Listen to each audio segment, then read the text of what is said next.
in this case, it's understood that it's the testing is what has caused the reindictment.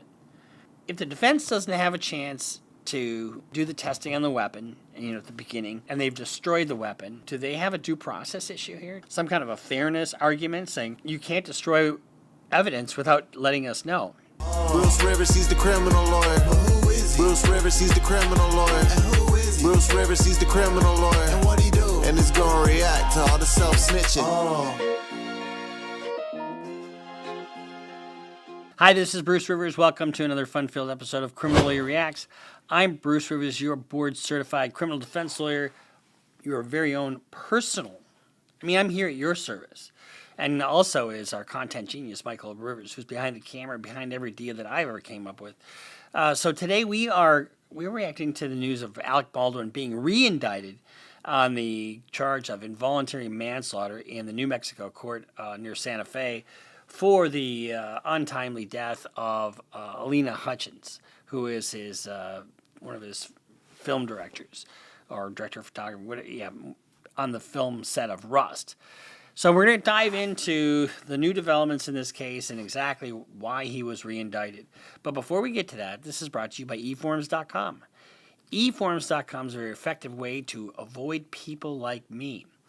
For example, if your grandmother is living in your basement and she's a rapper and she's looking for, a huge contract, she can write up her own agreement. She doesn't need to go to a lawyer like me who would charge her a lot of money. So you just go to eForms.com. And, because my grandma thinks she's a rapper, guess who needs to do power of attorney for grandma because she's kind of losing it? I guess I do. So I went on to eForms.com. You download the form. You get, you can do rental agreement. You can do any kind of legal form that you need. And guess what? These are legally enforceable documents, and it protects you. So eForms.com, a very effective way to avoid the high cost of a lawyer and be able to get something done legally. It doesn't matter what it is. Anything that requires a legal form, go to eForms.com. Okay, so Alec Baldwin now has been re-indicted, and one of the reasons he was re-indicted is because of testing that they did with the firearm. Now, let's talk about what he's indicted with and kind of the theories behind those charges, and then why now. So, there's two charges: involuntary manslaughter, negligent use of a firearm, that on or about October 21st in Santa Fe, state of New Mexico, at Bonanza Creek Ranch, located 545, blah, blah, blah, that he did cause the death of Halyna Hutchins in the commission of a negligent use of a firearm, an unlawful act which did not amount to a felony, a fourth-degree felony, contrary to New Mexico State Annotated Statutes, 1978, Section 30-2-B, 1994. So that's the first one, negligent use of a firearm. The second count is without due cause, a caution, or a circumspection, committed by the total disregard or indifference of the safety of others, and the act was such that an ordinary prudent person would anticipate the death might occur under the circumstances, a fourth-degree felony. That's a little bit different. It's unclear what theory the state has chosen to go forward with. Is it the actual act, or is it the management of the whole thing? Now, the day before, there was a guy that walked off the set because of safety concerns. He's going to be a witness in this case. If you're talking about the overarching safety that he's responsible for, guess what? I didn't realize this, but there were two misfires before this happened. That is something that frames the argument. But in this case, it's understood that it's the testing is what has caused the re-indictment. Now remember, I don't know if you remember this, and we're going to show a little bit of it now. We did some testing of our own. We went to a gun range, and I took a replica of a Colt 45 Peacemaker, and let's play a little bit of that now. Back, and it just went. Well, you can see by pulling the trigger back, there's a click. And you cannot fire this gun. So that first click is the safety. I'm pulling on the trigger right now, and you cannot fire it. The first click is the safety. You pull it all the way back, then it fires. One click, it doesn't fire. You pull it all the way back. Now, one of the things they did in the testing, first of all, they destroyed the gun. They tried to get the gun to fire without pulling the trigger. Now, these are what we call a single action, 6-cylinder. And it's got a little door on the side of the cylinder. You cock the handle back just a little bit, and you feed it that way.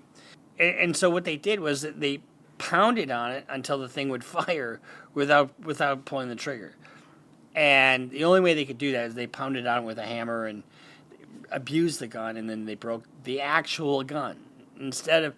And I think unless they notified the other side, if they did not notify Alec Baldwin's team that they were going to destroy a piece of evidence, that destruction of the evidence may be fatal to the state's case. If they sent them, we're going to do this testing, you can be part of it if you'd like. And it may destroy the piece of evidence. At that point, the evidence is what it is. And if the defense says yes and they're part of that, then they acquiesce to it and then they waive any argument. However, if they didn't notify the defense, they go ahead and do that, and the defense has never had an opportunity to test the firearm, and now they're charged, is that piece of evidence even going to be able to come into court? There's a possibility, I think, that there certainly is an argument. It's called spoliation of evidence, that that the government has done something. But be that as it may, let's just go back to what we're talking about here. Alec Baldwin is now charged because of the testing that was done. And I just showed you on this Peacemaker that trigger, that hammer doesn't go forward without pulling the trigger.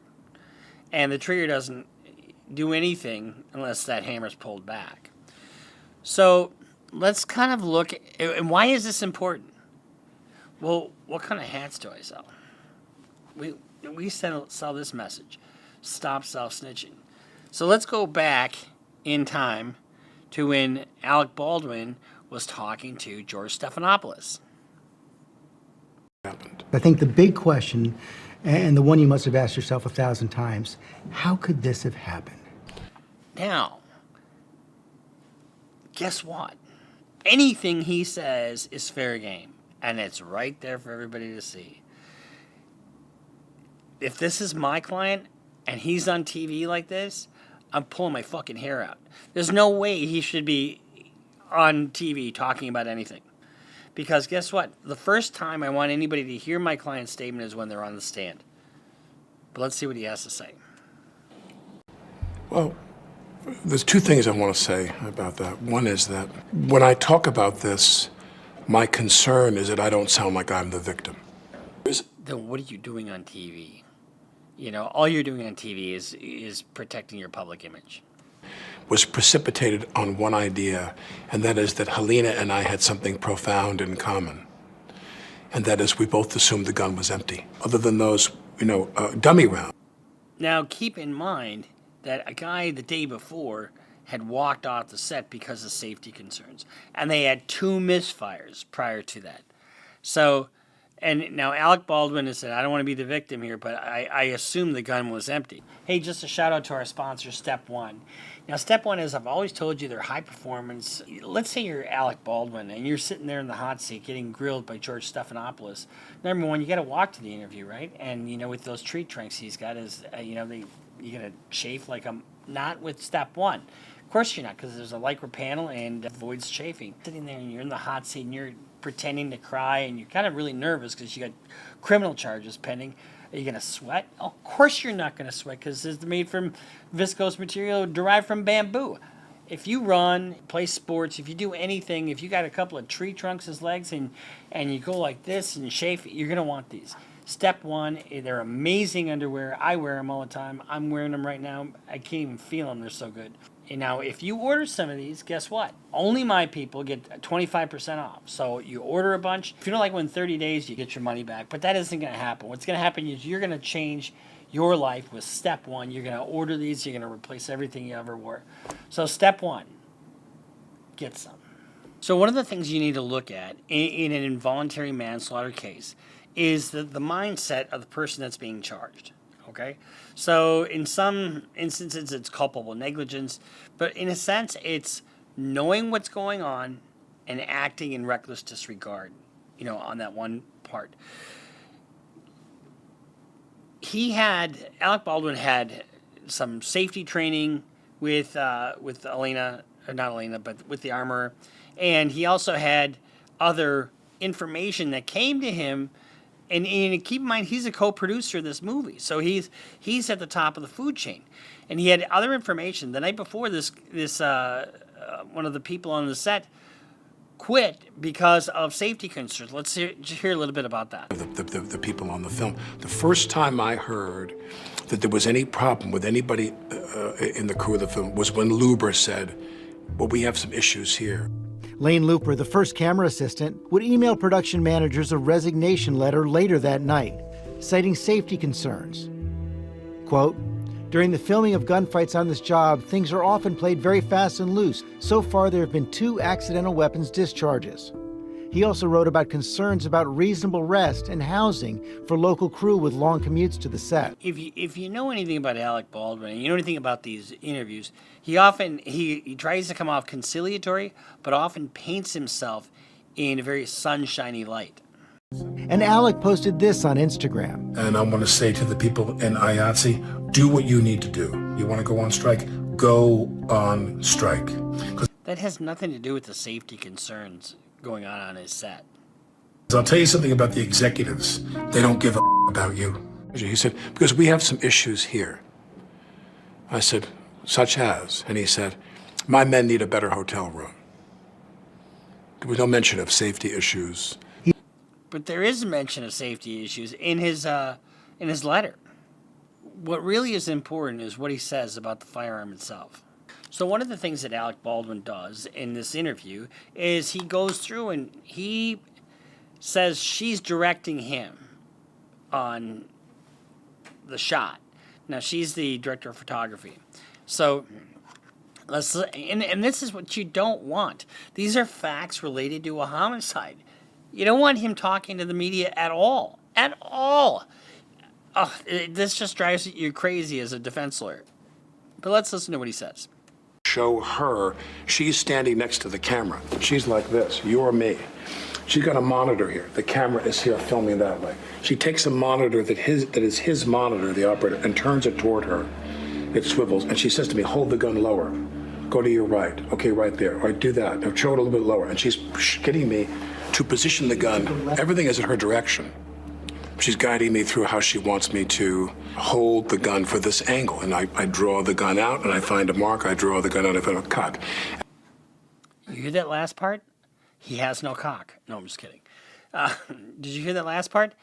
I don't cock. I don't cock. There's no way on God's green earth that firearm misfires if you don't cock it.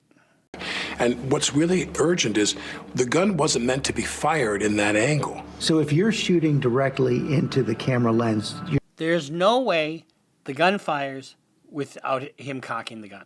You're not aiming. I'm not shooting into the camera lens. I'm shooting just off. Just off. Right, in her direction. I'm holding the... But I'm not shooting it. But he's saying he's shooting it. The gun where she told me to hold it, which ended up being aimed right in below her armpit, was what I was told. I don't know. This was a completely incidental shot, an angle that may not have ended up in the film at all.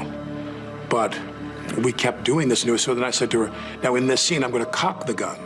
And I said, do you want to see that? And she said, yes. So I take the gun and I start to cock the gun. I'm not going to pull the trigger. I said, do you see that? She goes, well, just cheat it down and tilt it down a little bit like that. And I cock the gun. I go, can you see that? Can you see that? Can you see that? And she says, and then I let go of the hammer of the gun and the gun goes off. So one of the things remember what we showed you, that first cock is a safety. Doesn't happen. And it doesn't go past that unless you pull the trigger. And him committing here to the fact that he didn't pull the trigger, and all of a sudden you get the testing with the firearm that's saying that's not possible, he lacks credibility on that issue 100%. I let go of the hammer of the gun goes off. At the moment, the decisive That was the moment the gun went off, yeah. That was the moment the gun went off. It wasn't in the script. Okay, let's just say what he says is true. You have this gun pointed at somebody, and if you do this with this gun, hang on, let me just, yeah, you can do it with this. You can't do it with the Colt 45 Peacemaker. You can't do it, and we demonstrated that you can't do that in the gun range.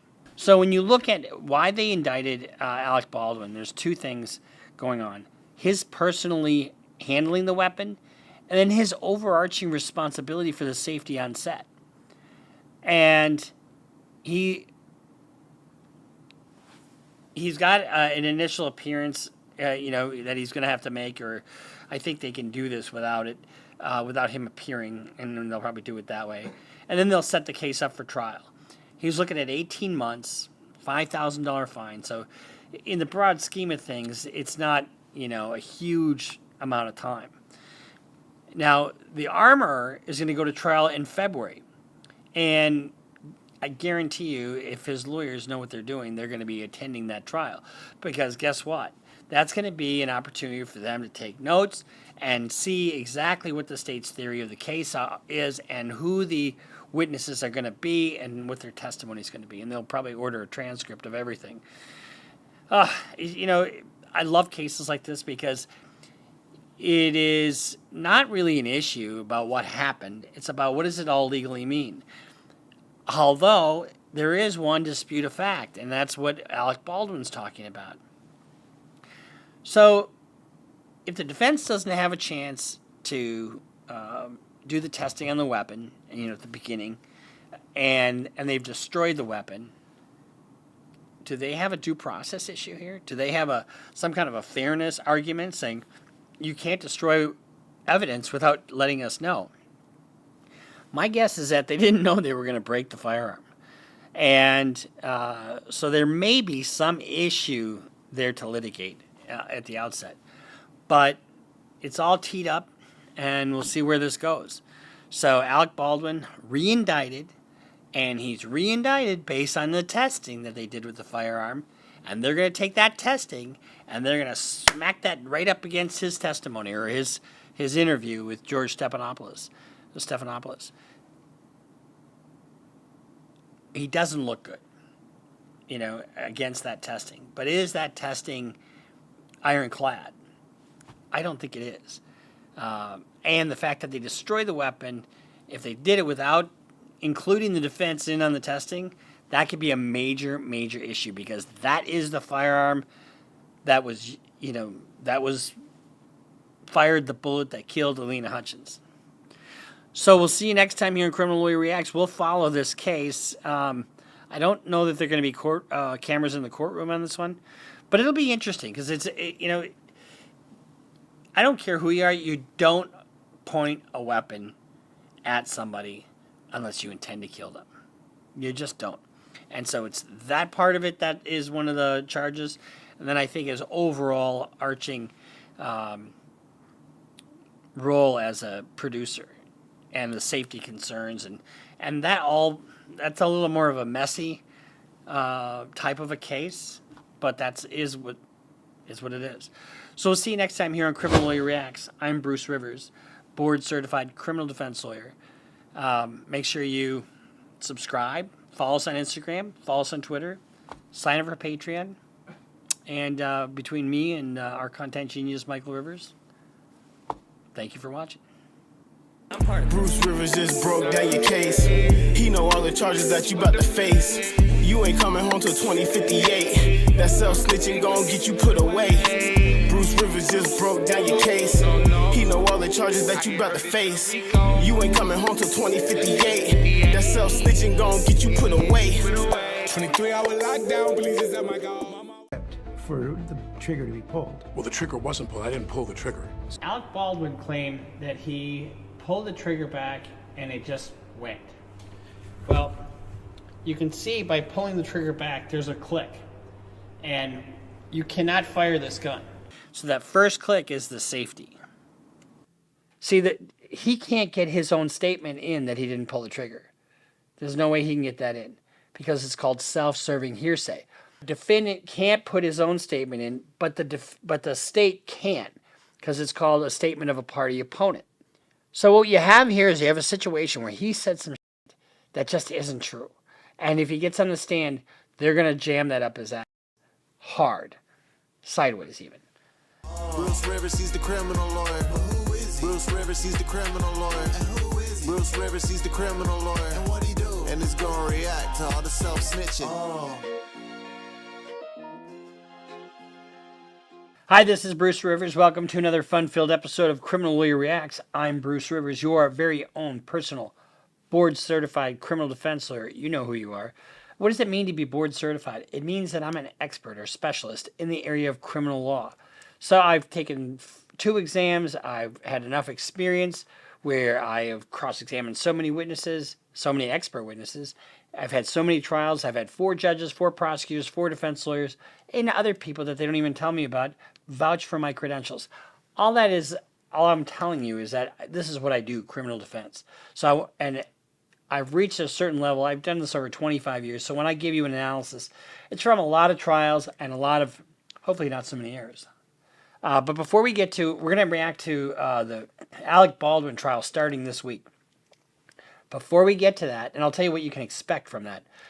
But before we get that, guess who this is brought to you? Brought to you by eForms.com. eForms.com is our sponsor. We love them. eForms.com. If you need a power of attorney, you need any kind of legal document and form, you go to eForms.com. Guess what? If you do that ahead of time, you can stay out of court. Or when you get into court, you're going to win. Why? Because if you have it in writing, the documents don't lie. So go to eForms.com, a effective way to avoid a high-priced lawyer like me, or not so high-priced, and to avoid a very delicate situation when you get to court. Because if it's in writing, you'll be protected. Go to eForms.com. Okay, that being said. Now, if you remember, Hannah Gutierrez Reed was the armorer on the set of Rust. She was tried and convicted in New Mexico, Santa Fe, New Mexico, for involuntary manslaughter. Now, she didn't pull the trigger, did she? No, but she had a legal duty to do something. And they said she failed to meet that expectation. Now, there's just no way on this set that there should have been a live round in that gun. Period. But there's even more to the story than that. Let's kind of get into this. So Alec Baldwin is the producer on the set. Why is that important? Because he's the top dog. You ever hear the saying, the buck stops with me? Well, that's where the buck stops. He's in charge of everything. This is his movie. He's in charge of safety. He's in charge of security. He's in charge of the script. He's in charge of the camera angles. He's in charge of everything. Granted, he has got delegation, and he delegates to certain people. But what are some of the issues? First of all, let's look at the charges.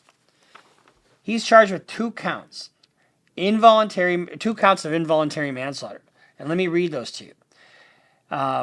That the above referenced defendant did cause the death of Helena Hutchins committed in the commission of an unlawful act, to wit, negligent use of a deadly weapon, contrary to the particular statute, a 4th-degree felony. And I think the statutory max that all he's looking at is 18 months or something like that. So it's not like he's looking at a shit ton of time. But here's the alternative one. And so if you didn't think he was responsible in the first one, well, here it is on the second one. Involuntary manslaughter. The above-named defendant did cause the death of Helena Hutchins committed in the commission of a lawful act which might produce death in an unlawful manner without due caution and circumspection. A 4th-degree felony. So what are some of the factors that we need to look at? Well, first of all, this was not a scene that required him to fire the weapon. Right? And so one of the consultants for the state says that on this type of a scene, in this type of scenario, a plastic gun or replica should have been used. Because what he's doing this cross draw, like that. And so there's no need for him to have the actual weapon in hand. That's number one. Number two, Alec Baldwin was not present for some of the training. And that's a bad fact for him. Hannah Gutierrez Reed, she did a deposition in which she said, yeah, Alec Baldwin was on the phone all the time with his family and wasn't paying attention. When you're not paying attention to safety, it can bite you in the ass. And that is part of negligence. And he had very limited training. And then here's the other thing. You've seen, and I will play a couple of these clips for you, where Alec Baldwin said that he never fired the gun. For the trigger to be pulled. Well, the trigger wasn't pulled. I didn't pull the trigger. So you never pulled the trigger? No. I would never point a gun at anyone and pull. Bullshit, he didn't. We went to the gun range and we demonstrated it with that exact same firearm. You see that you have to cock it one click in order to load it. So then you load it like this. So whoever the armorer was had to load it similar to this. So now Alec Baldwin claimed that he pulled the trigger back and it just went. On my daughter's life, and the only thing I love in this world is her. I've got fentanyl on the side of me. It's him in trouble. And you start out with verbal commands. That doesn't work. Then you go to putting hands on, and then or threats, and then hands on, and then it goes on from there. And you've got a situation where they're going from 0 to ape shit in 2 seconds. So the officer just ruined his career and ruined his future. Why? Because he couldn't fucking control himself. This is unmitigated felony assault here. There's absolutely no reason for this officer to do that. Bruce Rivers, he's the criminal lawyer. Bruce Rivers, he's the criminal lawyer. Bruce Rivers, he's the criminal lawyer. And what he do? And he's gonna react to all the self-snitching.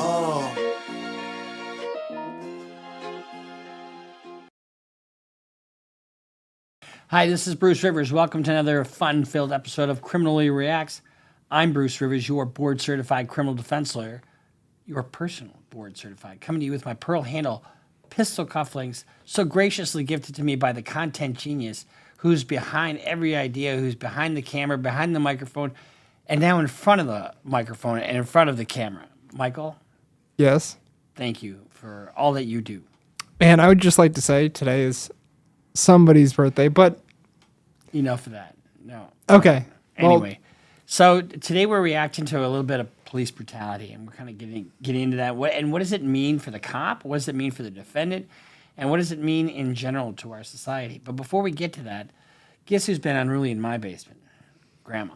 Grandma's been unruly. She hasn't been on meth or fentanyl or anything like that, but she's been unruly. And what do you do with somebody that's unruly, that's elderly, and you just can't handle her? You need to get a hold of her affairs. You need a power of attorney. How do you get a power of attorney?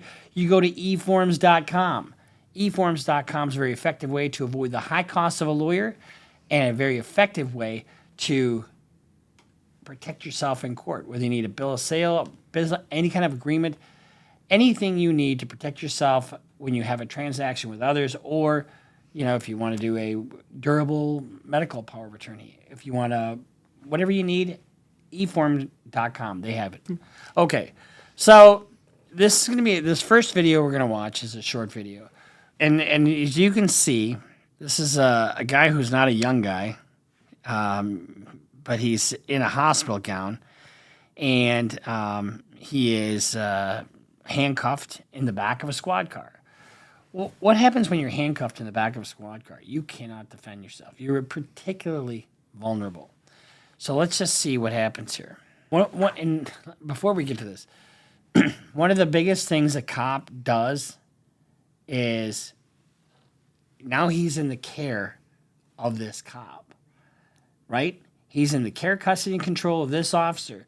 So that officer has to look out for him. Let's see if he does that. So that's, what kind of duty is that? Is that a... He's got duty on him? legal duty? Duty to protect. He's got a legal duty to make sure that he's okay. I have got fentanyl inside of me. Last night I swallowed. It's in aluminum foil, wrapped up. It's in a baggie. It's in aluminum foil, individually wrapped up in aluminum foil. After being picked up by Jonesboro police, Billy Lee Corum repeatedly stated that he had fentanyl in his system. All right. So this guy just warns the officer that he's got fentanyl inside of him. Who knows where? Probably shoved up his ass in some kind of tinfoil or whatever. One of the things that officers do a lot, especially when they have less than a 2-year education, they don't listen. And they think they know everything. When you get a warning like that, if all of a sudden that guy dies and he has warned you about what's in his system, you're in trouble. And that he needed to go back to the hospital from which he just escaped. On my daughter's life, I've got one daughter. She's 17 years old and she hates my guts. On my daughter's life, and the only thing I love in this world is her. I've got fentanyl inside of me. So I got my daughter who hates my guts, but that's the only thing. I mean, here, this is drugs, guys. This is drugs. Drugs are glamorous, aren't they? I mean, have you ever seen anything that says, I want to take your money, I want to take your freedom, I want to take your health, but God damn it, I got to have a lot more of it. This guy's desperate. And desperate for what? Who knows? But he's desperate. On this camera, I've got fentanyl inside of me. As shown in the video, Officer Harris repeatedly disregarded Corum, and after a few minutes, Corum then wiggles his way around in the back seat and finds a way to get his seatbelt wrapped around his neck. So that is somebody who is trying to kill themselves. And this and then one of the things, my biggest criticism about officer training right now is that they just don't have enough training on mental health. Attempting to choke himself. What happens when Harris stops the vehicle is what gets him in trouble. Okay, now that's 3 times. 3 times, just in that millisecond, punching the shit out of him in the face.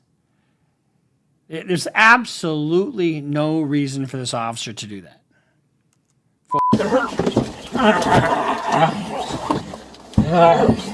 Idiot.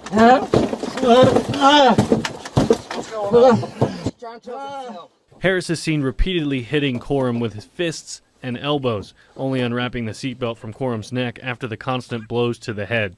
Harris then shuts the door, hitting Corum in the head once again. And while another officer checks to see if Corum is okay, Harris decides to come back.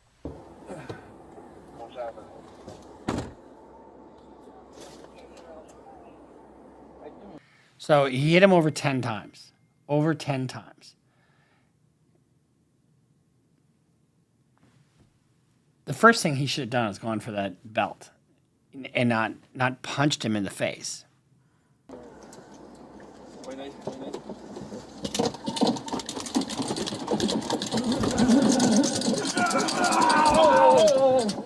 He wakes Corum up with his baton, this time shutting the door with Corum's head That's called a smashed. sternal rub. If you've ever tried to rouse somebody in a state, it hurts. And it hurts down the road. Corum's head smashed in between the door and the seat, only being dislodged later while being thrown around in the back seat. So then the Jonesboro Police Department puts out a statement. Earlier today, the Jonesboro Police Administration was informed about a complaint about an incident involving a JPD officer that occurred in the previous evening. The serious nature of the complaint necessitated prompt action. From an internal review of the incident, in other words, we looked at the video, it was determined that the officer involved, Joseph Harris, should be terminated effective immediately. So they fired him. We are working through this as quickly as possible, and in the interest of transparency, we are releasing the video that resulted from this action. So not only did that happen, I mean, his head was stuck in between the door and the seat as he's taking him to the jail. You know, when somebody tells you something, gives you information that either they ingested or whatever, you got to take him back to the hospital. Because if that guy dies in your custody and you were warned about it, you know, but what officers are, they think everybody's full of shit, right? They think everybody's full of shit and, you're just trying to get out of going to jail. But you can't take that chance. Apparently, this officer had a complaint 2 years ago for using excessive force. He received a suspension, but not much else. This is unmitigated felony assault here that he committed against this defendant, against this arrested person. And it's just no need for it. I mean, why do you feel the need to just pummel the shit out of people? You know, that's one of the biggest problems that we have with cops. And, you know, not all cops are like this, so I don't want to badmouth all cops. But there are a certain element. Minneapolis is no stranger to that. Remember the George Floyd days? You know, remember Derek Chauvin, who didn't give a shit about the life he was, you know, extinguishing. So we got another one here. We'll watch this. And so the officer just ruined his career and ruined his future. Why? Because he couldn't fucking control himself. Because he could not control his actions. And I haven't seen this one. This is a moment police caught on camera kicking and stomping a man's head. I mean, can't you? Why do you have to do that? It's all about control.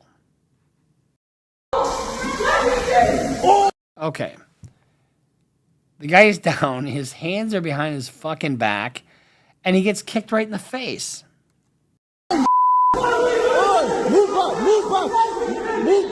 Now, it appears this looks like it's in a jail of some kind. And, or no, it's at the airport. It's at the airport. It's at the airport.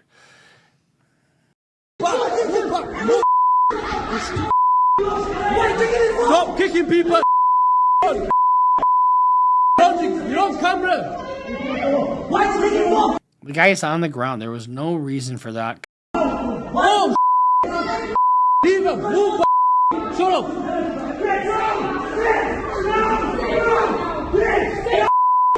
Move back! What did that guy do?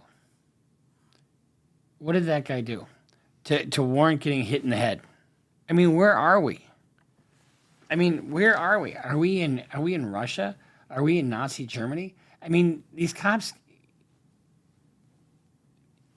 There was no reason for that last guy to get hit either. You know,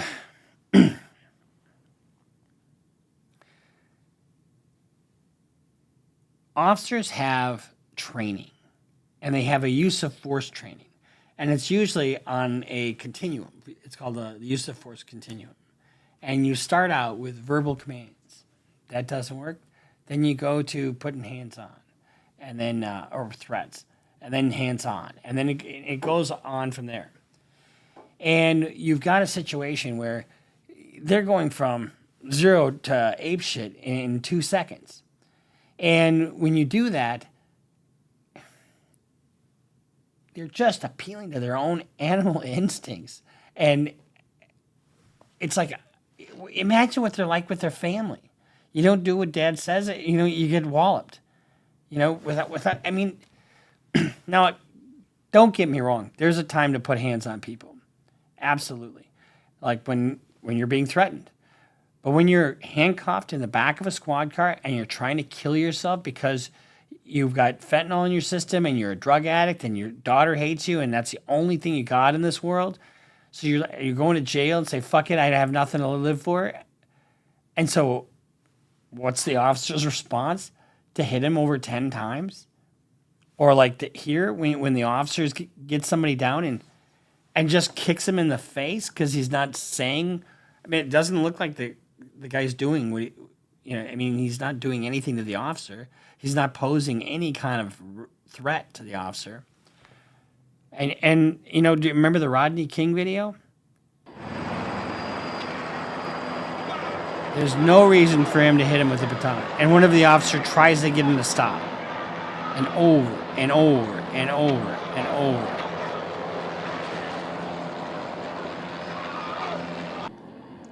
Anyway, we don't need to watch that kind of stuff. But what my point is that when you have a situation, you know, where somebody's already subdued, like on the ground, and Rodney was getting up, but guess what? These officers were convicted, and they were convicted of violating his civil rights federally. It's the Stacey Kuhn, and he got $4 million from the city of Los Angeles. George Floyd, 9 minutes and 43 seconds. There's a theme here. And it really comes down to king shit cop control. And what does a cop have more than anything? Power, right? And what does the cop really have is responsibility. Responsibility for his actions, responsibility for the safety of others, to protect and serve, not to. So I was having a conversation with a guy back in the day. And back in the day in the cities, before they had body cams in the 90s in Minneapolis, they used to say, you have two options. You can go back to the station or we'll take you to the river. And what that meant was they just beat the piss out of them for fun. And that was here in Minneapolis. I just wanted to add that. It's that way everywhere. Ferguson, Missouri. I had there's a judge here who used to be a U.S. attorney, and he did the whole review of Ferguson. And that was the most corrupt place on the planet.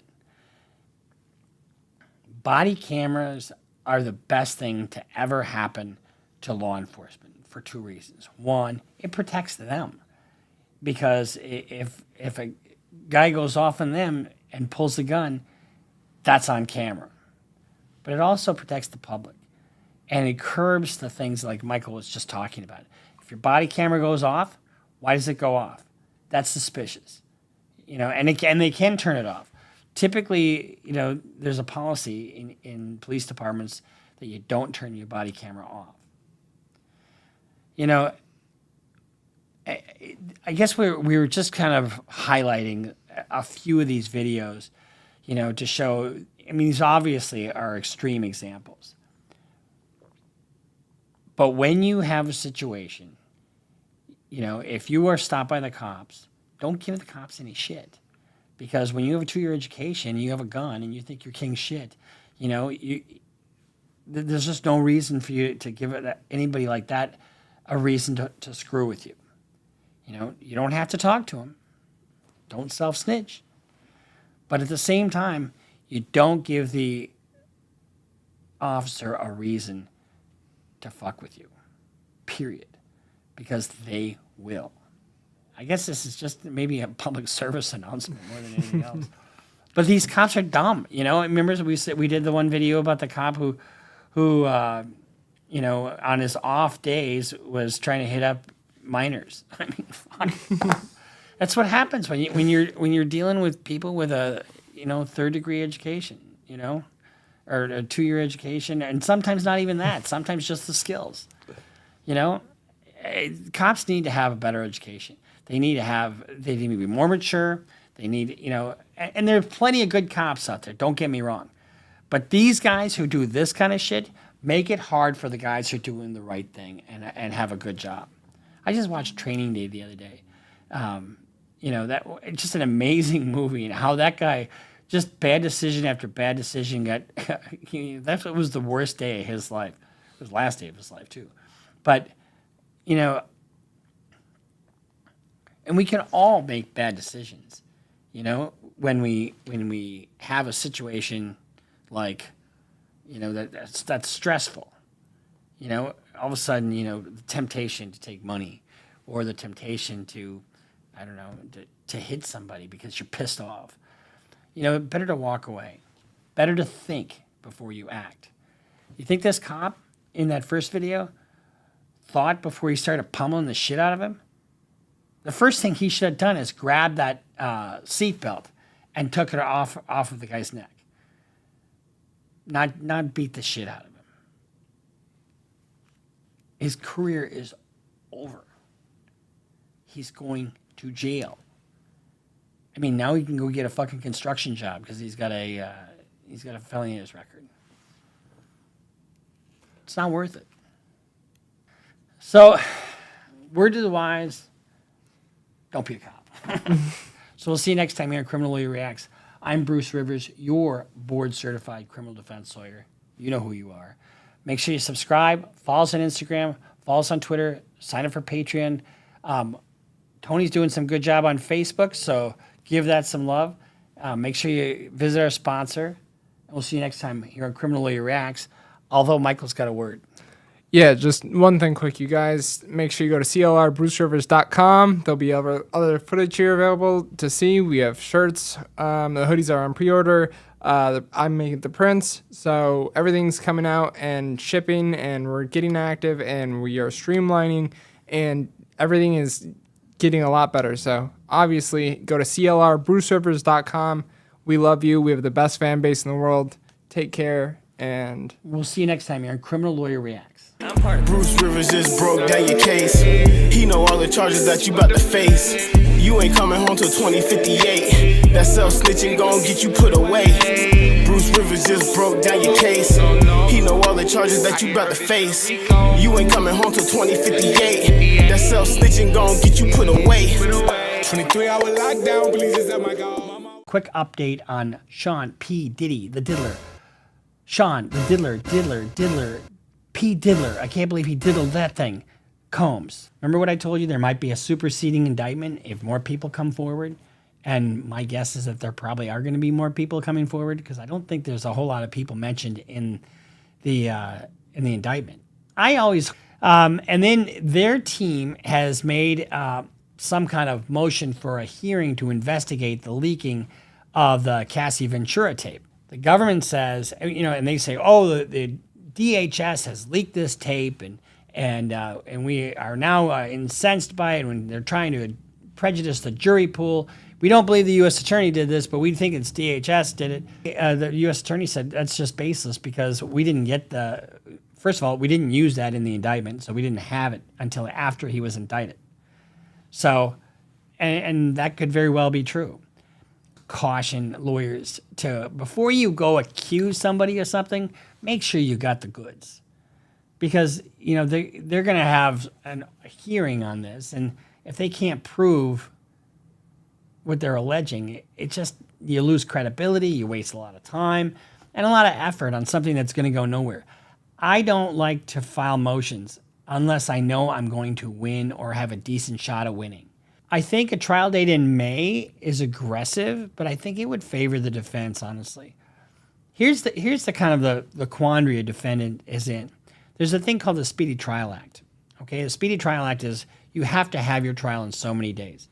The government can take as long as they want to investigate a case, right? They can take years, and they don't bring the case until they got it locked down.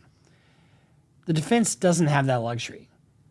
Bruce Rivers, he's the criminal lawyer. Bruce Rivers, he's the criminal lawyer.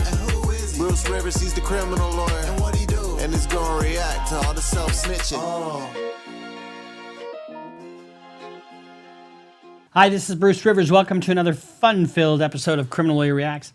I'm Bruce Rivers, your very own personal board-certified criminal defense lawyer, along with our content genius, the man behind the camera, in front of the camera, behind the microphone, behind the editing desk, behind everything, really. I mean, he's just a puppet, or I'm just a puppet for Michael Rivers.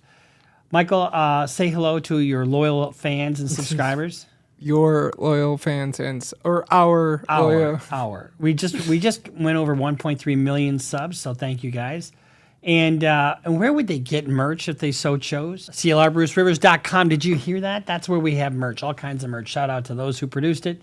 So before we get to, we're just giving you this is going to be a quick video. This is a quick update on Sean P. Diddy, the diddler.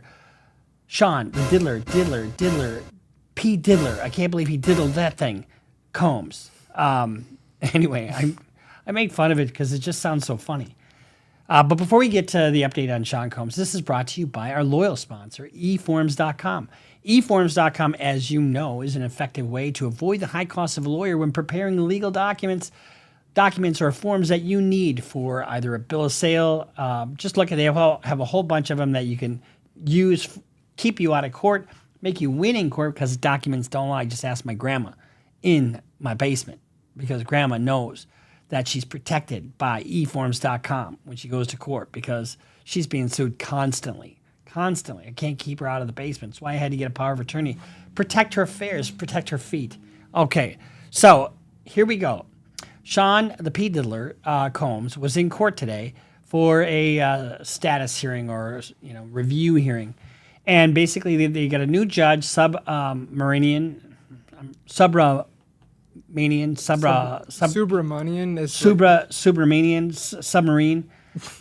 He is the new judge on the case. It's not really the new judge. You know, when you have your initial appearance, you go before a magistrate. They determine your conditions of release or detention, and then they appeal that to the district court judge. It's not necessarily the judge assigned to his case, just who's on duty at the time, pretty much. And then, my understanding is that they're going to appeal his detention decision to the Court of Appeals. So one of the things they did is they set a trial date of May 5th. They also talked about a timeline for when discovery is going to be given over to the defense. They have to extract a lot of the things that some of the devices are older. Some of the devices were found on him when he was at the park in his hotel room. And so they are going to extract all that information. That's going to take a little while if they don't have it done already. So once they get all that stuff, then they turn it over to the defense. And there's literally terabytes of information. You know what a terabyte is? It's a lot of information. I think a trial date in May is aggressive, but I think it would favor the defense, honestly. Here's the kind of the quandary a defendant is in. There's a thing called the Speedy Trial Act. Okay, the Speedy Trial Act is you have to have your trial in so many days. So the Speedy Trial Act, dictates, when a trial is supposed to be tried.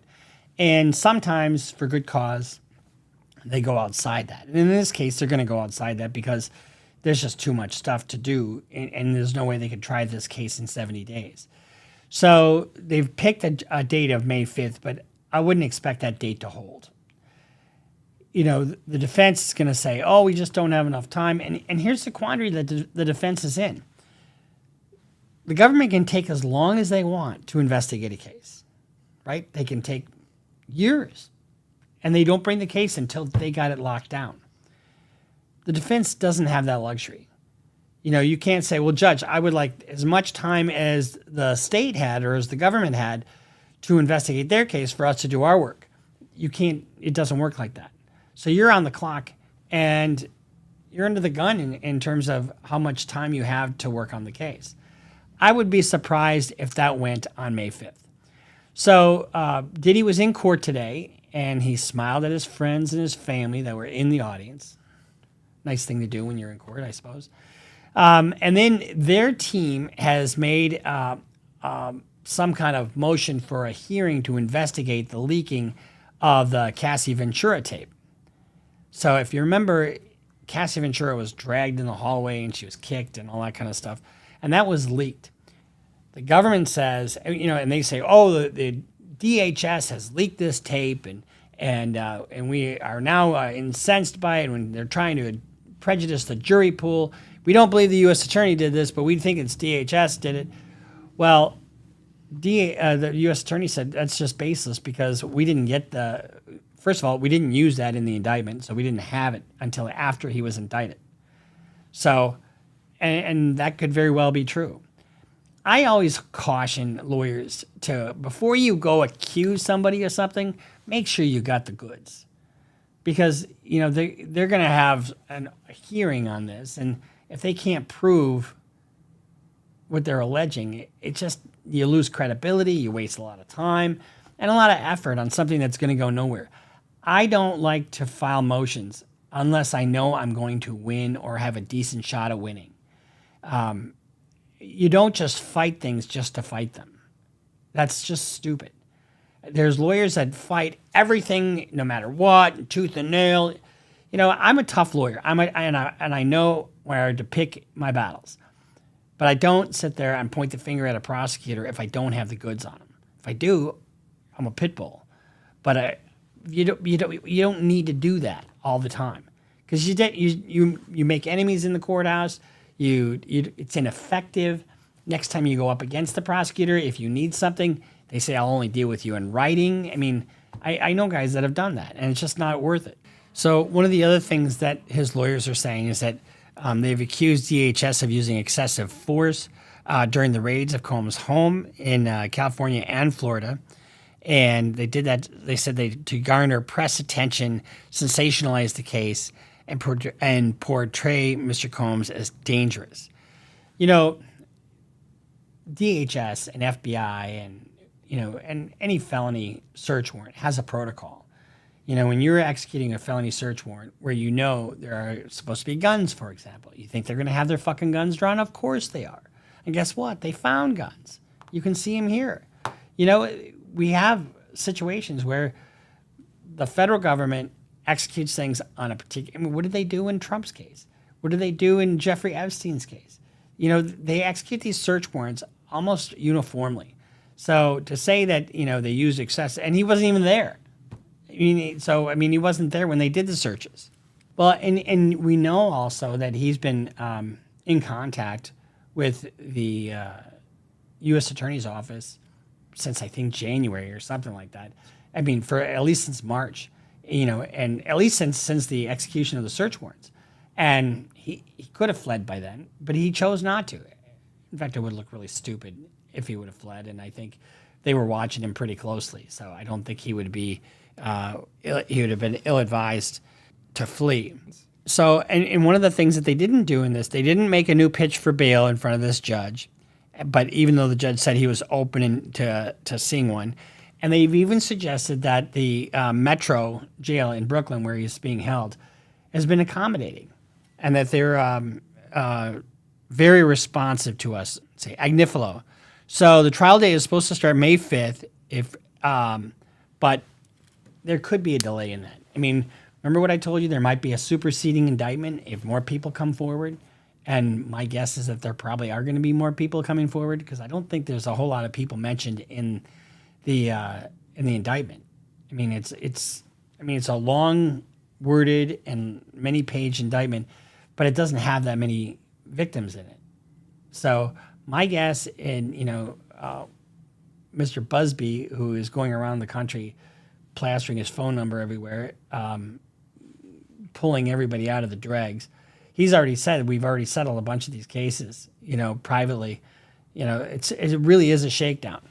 But is it a shakedown for a reason, you know, with real victims and real problems? Maybe it is, maybe it isn't. But people who are high profile that he's settling these cases with don't want their names out there. So they're willing to pay a whole bunch of money to try to keep things quiet. So, you know, we were on Piers Morgan not that long ago, and, you know, he came out with a recantation, or not really a recantation, just an apology to Jay-Z and Beyonce, because Jaguar Wright said something on his program, and I'm not going to repeat it here, but they went after him, and they got a what do they call that? Cease and desist. They asked for a cease and desist, but they asked for a retraction. That's the word I was looking for. So they asked for a retraction, and he actually retracted and said, we apologize. We didn't know she was going to say this. And they took it off of their airwaves. So when you have people like Beyonce, who's out there, you know, and who had a relationship. Jay-Z had a relationship with P. Diddy. There's no question about that. And so when you have that, these people are either going to do one of two things. Keep it quiet, pay people off, or go after people like they did with Piers Morgan. So we'll keep following this. The next phase is a motions hearing. You're going to see, you know, they may have a hearing on whether or not there was a leak. You know, the government said that we didn't get the tape until after it was publicized by CNN. You may have a situation where they ask for, and I'll bet you they'll have a motions hearing to suppress all of the evidence seized in the search. Because guess what? That really would hamper their case if that was granted. My guess is that it's not going to be granted because, you know, once you get a warrant, as long as it's supported by probable cause, you know, even if they're wrong, there's a good faith exception doctrine, which means if they acted in good faith, you know, but if they deliberately misled anything, you can get what they call a Franks hearing. So expect a lot of fireworks in that department. And so you're going to have a motions hearing, and they'll move to suppress all this evidence. My guess is that it's not going to go anywhere, but they sort of have to in this case. That's a big deal to fight the warrants that were issued in this case.